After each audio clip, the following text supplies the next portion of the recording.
guys, we're here in Nguyen Street in Vietnam. Ito yung kasama ko. Yan. This is the famous coffee apartment in Vietnam. Ho Chi Minh.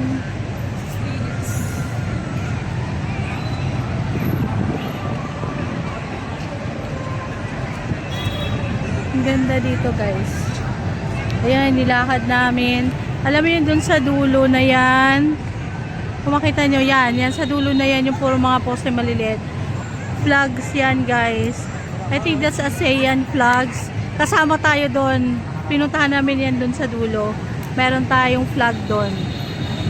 And I am so proud as a Filipino. This is ano nga ba pangalang hotel nito?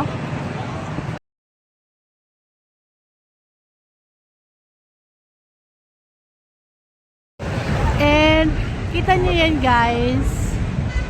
Yan, this is Bitexco. Yan yung kamukha ng bahay ni Iron Man. Maganda sana yan kung nandun tayo sa kabila tumingin.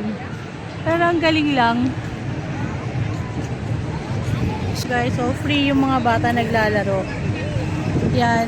Magkabilang kalsada yan guys. Yan yung coffee apartment. Hindi pa namin inakyat kasi parang claustrophobic ako. Kasi ang liit-liit ng hagdan. Tapos may elevator pero may bayad. Pero pag umorder ka naman ng coffee sa isa sa mga coffee shop na yan, ibabalik naman nila, i-refund nila yung ano. Pero mura lang naman ata ang bayad ng elevator. Ayan. Tapos, yan, in front sa coffee apartment, merong Starbucks. Wait, where's the Starbucks? Here. Yan guys, oh. Starbucks. Oh, diba? Sa dami-dami ng kapihan.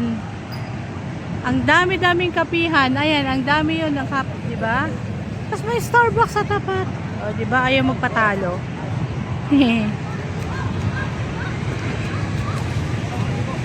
Pala guys, Harbor Tower. Harbor View Tower. Nagbe-blurred. Ayan. Matataas din kaya. Pero ang ganda, grabe. Ang sarap ng hangin. Well naman kasi January, malamig talaga pa. Pero kaninang mga 2 PM, medyo malinsangan. Well, hindi naman masyadong mainit, pero tamang-tama lang. Okay. Guys, malapit na po yung Grab namin. So, I have to say bye-bye for now. Again, kung may Times Square sa US, sa New York, this is Times Square, Saigon. Bye!